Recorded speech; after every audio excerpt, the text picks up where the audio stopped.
Mahabharata, a reflection of human psychology. Vyasa is said to be the greatest psychoanalyst of his times. Human beings are extremely complex creatures with their aspirations, thoughts, abilities, and distinctive inherited traits. A group of people हाँ exchange interchange करना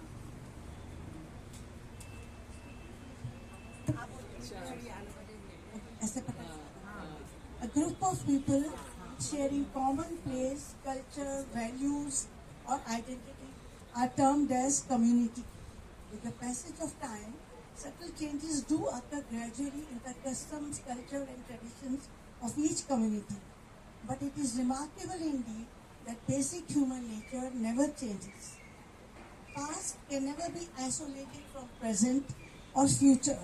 Historians believe that what happened in the past profoundly affects our lives in the present and indeed is going to affect what happens in the future. What memory is to an individual, so is history to a community. Every piece of literature, consciously or unconsciously, records history, culture, activities of the contemporary society.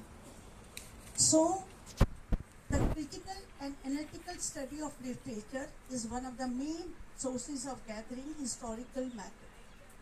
Epics, Ramayana and Mahabharata are the earliest historical works of India.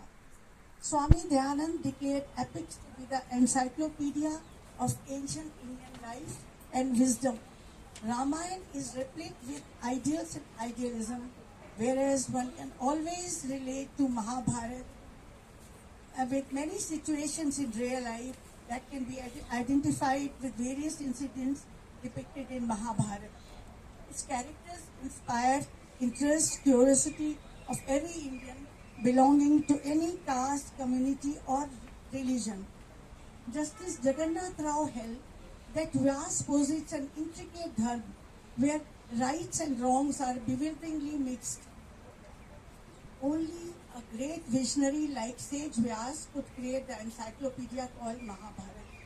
The seer of Mahabharata not only had vast knowledge and profound wisdom, but he also was gifted with discerning insight into human nature.